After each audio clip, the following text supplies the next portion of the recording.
Prenons un cas concret. J'ai une équation, 3/4 de x moins 2 égale 7.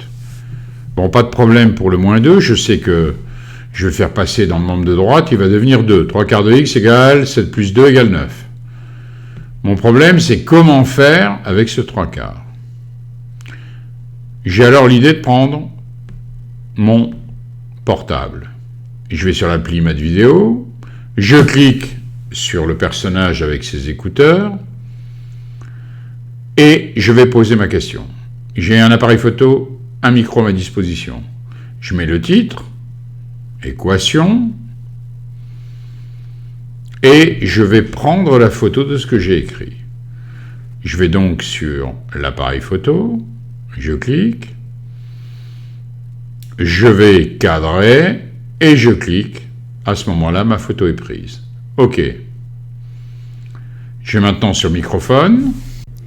Voilà, monsieur Mercier, vous voyez l'image que je vous ai envoyée. Mon problème est avec cette fraction. Je ne sais pas comment résoudre l'équation. Pouvez-vous m'aider? J'arrête de m'enregistrer. Et puis, j'envoie. Voilà, ça y est, ma demande est envoyée. Quelque temps après, sur mon portable, je vois une notification, Math Vidéo. J'ai reçu une réponse. Je clique et j'aboutis dans l'application Math Vidéo. Je vais donc consulter la réponse qui m'a été donnée. Je vais sur le personnage avec les écouteurs. Je prends le sujet qui m'intéresse et je vais voir la réponse du professeur. Tu as la même quantité à gauche qu'à droite. Imaginons que tu en prennes 3 fois plus à gauche.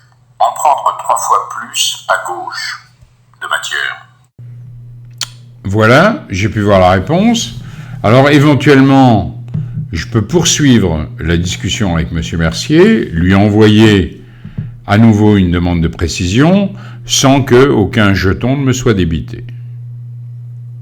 Voilà comment je peux utiliser Math Vidéo et avoir une aide en direct. Bon, pour bien voir l'intérêt du dispositif, voilà l'exemple que j'ai reçu il y a 2 jours apparemment d'une élève. Donc, quand je suis sur ma plateforme, je reçois la demande. J'ai fait description, j'ai fait un exercice en cours et en le refaisant, je n'ai pas du tout compris cet exercice. Vous avez un mot de la... Merci. Voici mon exercice. Alors, c'est sur l'agrandissement ou la réduction sur les volumes. Je sais que si une longueur est multipliée par k, son volume est multiplié par k. Donc, sa demande dure 2 minutes, elle la précise. Elle a joint l'énoncé, comme vous le voyez ici. Vous voyez la qualité au passage de l'image. Voilà la réponse. Donc, une première réponse où je l'éclaire sur un des aspects. Donc, je mets moi aussi mon commentaire. Bon, et je vais te donner une indication. Alors, regarde bien l'image que je joins. Et puis ensuite, je vais te laisser un peu chercher, puis tu reviens vers moi si ça ne va pas. Bon, qu'est-ce qu'il faut que tu saches? Donc, je développe l'idée qu'augmenter d'un pourcentage, ça revient à une multiplication avec un coefficient.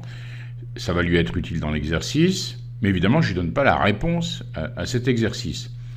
Alors, l'intérêt du dispositif, c'est qu'on peut continuer à échanger. On est donc ici. Bonjour monsieur, donc moi j'ai fait sur ma part, donc le petit v et le petit c du numéro 33, donc c'est, je vous redis, c'est les 10. Donc voilà, elle m'explique ce qu'elle a fait et en plus elle me joint son brouillon, ce qui me permet de voir où elle en est. Bon, je termine l'intervention en étant encore plus précis. Alors attention, regarde bien l'image en écoutant mon commentaire. Bon, pour le petit a, tu as bien compris. Donc, évidemment, je l'éclaire sur les aspects qui me sont apparus pas su dans le message précédent. Donc voilà, donc c'est l'intérêt du dispositif que je vous avais décrit, c'est-à-dire cette idée qu'on peut échanger et qu'on peut arriver, évidemment sans donner brutalement la solution, d'arriver à véhiculer de la pédagogie.